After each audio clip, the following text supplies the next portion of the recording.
అమ్మా మీ పేరు? నా పేరు అక్షయ అండి. ఏం చేస్తుంటావమ్మా? నేను డిగ్రీ సెకండ్ ఇయర్ చదువుతున్నానండి. ఎక్కడ మీది? మాది మహానాడు. మహానాడు మంగళగిరి నియోజకవర్గం. అవును. ఏంటి మరి లోకేష్ గారు ఎలా చేస్తున్నాడు ఇక్కడ పరిపాలన మంగళగిరిలో? సూపర్ అండి. వెనక్కి తిరిగి చూడనవసరం లేదు. ఆయన చెప్పింది చెప్పినట్టు చేస్తున్నారు. ఆయన పరిపాలనలోకి వచ్చి సంవత్సరం అయిందనేసి తొలి అడుగు సుపరిపాలనలో ఇక్కడే మహానాడుకే వచ్చారండి. రిటైనింగ్ వాళ్ళు చూద్దామనేసి ఇటువైపు వచ్చి మొత్తం చూసారండి. దాని గురించి కూడా చేస్తామన్నారు. అది తొందరలోనే స్టార్ట్ చేస్తామని చెప్పి హామీ ఇచ్చెళ్ళారండి. ఎలా అనిపించిందమ్మా లోకేష్ గారిని చూసినప్పుడు? మీరు ఏమైనా కలిసారా, ఎప్పుడైనా మాట్లాడారా లోకేష్తో? మాట్లాడామండి. చాలా ఆనందంగా ఉంది. ఏది మనం అడగనవసరం లేదు, ఆయనే తెలుసుకుంటున్నారు, ఆయనే మనకి చేస్తున్నారు. మనం అడిగే అవసరం కూడా లేదనిపిస్తుంది. అంటే ఆయన ఇక్కడ ఎమ్మెల్యేగా 90,000 మెజార్టీతో గెలిపించుకున్నారు ఇక్కడున్న ప్రజలందరూ కూడా. ఏంటి అసలు ఇక్కడ ఏమైనా మార్పులు గమనించారా? మీ నియోజకవర్గంలో ఏమైనా మార్పు వచ్చిందా ఆయన గెలిచిన తర్వాత?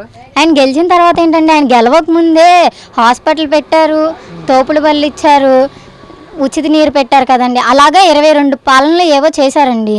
మొత్తం 22 చేశారు. ఆయన గెలిచిన తర్వాత మళ్ళీ రిటైనింగ్ వాళ్ళు శాంక్షన్ చేశారు, ఇళ్ళ పట్టాలు ఇచ్చారు. ఆయన ఇంకా ఇంకా ఎన్నో చేయాలని కోరుకుంటాము. మేము చెప్పనవసరం లేదు, ఆయనే చేస్తారండి. వచ్చిందమ్మా ఇళ్ళ పట్ట? ఇక్కడ మహానాడు ప్రాంతంలోనే ఉంటున్నారు కదా. వచ్చిందండి, ఇళ్ళ పట్ట వచ్చింది. మాకు చాలా ఆనందంగా ఉంది. ఏంటమ్మా అసలు ఈ లోకేష్ గారు ఇక్కడ ఐటీని డెవలప్ చేస్తానని చెప్పడం కానీ, ముఖ్యంగా మీ మంగళగిరి నియోజకవర్గంలోని క్వాంటమ్ వ్యాలీ అని చెప్పేసి ఒక పెద్ద ఇన్స్టిట్యూట్ని కూడా తీసుకొస్తా ఉన్నారు లోకేష్ గారు. ఏంటి ఎలా అనిపిస్తుంది? ఖచ్చితంగా ఈయన అధికారంలో ఉండగా మీకు డిగ్రీ అయిపోయిన తర్వాత ఉద్యోగం వస్తుంది ఖచ్చితంగా ఒక నమ్మకం ఉందా మీకు? ఉంది సార్, ఖచ్చితంగా ఉంది. మా డిగ్రీ ఏంటండి, అంతకు మించి మనం చదివింది డిగ్రీ అయినా సరే అంతకన్నా ఎక్కువ జాబ్ ఇస్తారనేసి మేము అనుకుంటున్నామండి. ఏదైనా మేము పర్ఫామ్ చేసేదాన్ని బట్టే కదా సార్ ఉండేది. మేము బెటర్ పర్ఫార్మెన్స్ ఇస్తే వాళ్ళు ఇంకా మంచి ఉద్యోగం ఇస్తారు సార్. ఏంటమ్మా అసలు లోకేష్ మీద అంత నమ్మకం ఏంటి? చంద్రబాబు నాయుడు మీద కానీ లోకేష్ మీద కానీ నీకు?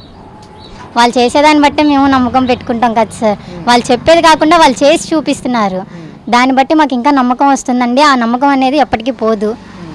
అంటే స్కీమ్స్ డెవలప్ చేయట్లేదు, రాష్ట్రంలో అభివృద్ధి లేదు అని చెప్పేసి కూడా పెద్ద ఎత్తున వైసీపీ నాయకులందరూ మాట్లాడుతూ ఉన్నారు. మీ నియోజకవర్గానికి సంబంధించి కానీ, మీ పక్కనే ఉన్న అమరావతి గురించి కానీ, ఇప్పుడు అక్కడ అమరావతిలో ఏమైనా డెవలప్మెంట్ కనిపిస్తుందా? అసలు ఇలాంటి ప్రశ్నలు వేసే వాళ్ళందరికీ ఒక యూత్గా నువ్వేం సమాధానం చెప్తావు? వైసీపీ వాళ్ళు అంటున్నారు కదండి, వైసీపీ వాళ్ళు కాబట్టే వాళ్ళు రావట్లేదని చెప్తున్నారు. కానీ వాళ్ళు వైసీపీ అయినా సరే వాళ్ళకి పథకాలు వస్తున్నాయి కదా, కాకపోతే వాళ్ళకి చెప్పుకోరు అంతే మాకు పథకం పడింది అనేసి. ఎలా చెప్పుకుంటారు? ఎందుకంటే వేసే టీడీపీ వాళ్ళు పడింది, వైసీపీ వాళ్ళకి పడలేదని చెప్తారు. పడినా కూడా పడలేదని చెప్తారండి. కన్ఫామ్గా పడలేదని చెప్తారు. ఎలా చెప్పుకుంటారండి పడిందని?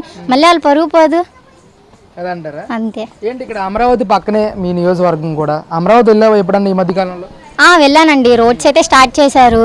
ఇంకా అది ఇంకా చాలా అభివృద్ధి చెందుతుంది. రోడ్లు అనేవి ఇంకా చుట్టుపక్కల వేస్తూనే ఉన్నారు.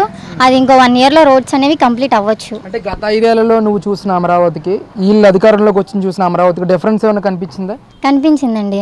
ఇదివరకు అమరావతికి వెళ్ళాలంటే ఒక రూట్ ఉండేదండి, దగ్గరగా వెళ్ళాలి అంటే. అది మట్టి రోడ్డు గతుకులుగా ఉండేది. ప్రెసెంట్ ఏంటి అంటే అలాగే ఉంది, కానీ ఇంకా రోడ్స్ బెటర్ చేస్తున్నారండి. అది ఇంకో 1 yearలో కంప్లీట్ అవ్వచ్చు. ఇంకా రోడ్స్ అనేవి ఇంకా బాగుంటాయండి. రాజధాని నిర్మాణం అయితే జరుగుతుందంటారా? ప్రజెంట్ ఇప్పుడు జరుగుతూనే ఉంది సార్. ఎప్పుడో స్టార్ట్ చేశారండి. వాళ్ళు గెలిచిన అడుగు నుంచి ఇప్పటికీ చేస్తూనే ఉన్నారు. కాకపోతే కొంచెం టైం పడుతుంది. మరి ఇప్పుడు జగన్మోహన్ రెడ్డి గారు పాదయాత్రకు వస్తాను అని చెప్పేసి మాట్లాడుతున్నారు. మీలాంటి యూత్ సపోర్ట్ చేస్తారా ఆయనకి ఒకవేళ పాదయాత్రకు వస్తే? మా యూతే కాదండి, అసలు ఎవరు సపోర్ట్ చేయరు ఆయనకి. ఆయన పార్టీ వాళ్ళు తప్ప ఆయనకి ఎవరు తోడుండరు. నాకు తెలిసి ఇప్పుడు ఆయన పార్టీ వాళ్ళు కూడా ఎవరు లేరు. మా ఏరియాలో వచ్చేసి వైసీపీ వాళ్ళు కూడా కొంతమంది టీడీపీలోకే వస్తున్నారండి. అంతెందుకు మొన్న లోకేష్ గారు వచ్చినప్పుడు కూడా వైసీపీ వాళ్ళు చాలా మంది వచ్చారు. నేను వాళ్ళని చూసాము. లోకేష్ గారితో కాంటాక్ట్ కూడా అయ్యారు. ఎందుకని వైసీపీ వాళ్ళు కూడా టీడీపీలోకి వచ్చేంత పరిపాలన ఏం చేస్తున్నారు వీళ్ళు? అసలు లోకేష్ గారిని తిట్టిన వాళ్ళు కూడా వచ్చి పట్టాలు తీసుకొని మళ్ళీ రివ్యూలు ఇస్తున్నారండి. అక్కడే అర్థమవుతుంది కదా వాళ్ళు ఏంటి ఎలా చేంజ్ అయ్యారు అనేసి. లోకేష్ గారు మాట్లాడేదాన్ని బట్టి, ఆయన చేసే పనులు బట్టి వాళ్ళు మారుతున్నారు. వీళ్ళే మారుతున్నారంటే ఇంకా పెద్దోళ్ళు ఎక్కడ మిగులుతారండి? అంటే మంగళగిరిలో వైసీపీ వాళ్ళు కూడా లోకేష్ కి సపోర్ట్ చేస్తున్నారంట. అవునండి, ఆయనకి సపోర్ట్ చేయడమే కాదు, రివ్యూలు కూడా ఇస్తున్నారు. వాళ్ళు యూట్యూబ్లో కానీ ఛానల్స్లో కానీ లోకేష్ గారిని కలవడానికి వస్తున్నారు.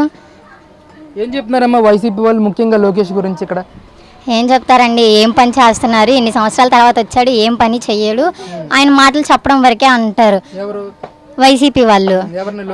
లోకేష్ గారిని అంటారు. కానీ లోకేష్ గారు ఏం చెప్పారు? నేను వచ్చిన సంవత్సరం లోపల మీకు ఇళ్ళ పట్టాలు ఇస్తాను అని హామీ ఇచ్చారు. కానీ చెప్పింది చెప్పినట్టే, కానీ సంవత్సరం కూడా పూర్తి అవ్వకుండానే మాకు పట్టాలు ఇచ్చారండి. అది మాకు చాలా ఆనందంగా ఉంది. అంటే టీడీపీ వాళ్ళకే తన కార్యకర్తలకే పట్టాలు ఇచ్చారని ఒక అభియోగం కూడా ఉంది ఆయన మీద.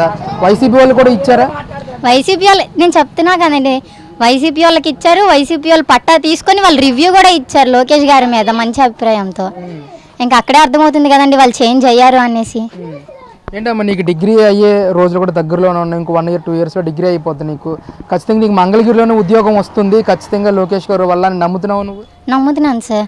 అది ఐటీ మినిస్టర్ లోకేష్ గారి వల్లే అవుతుంది.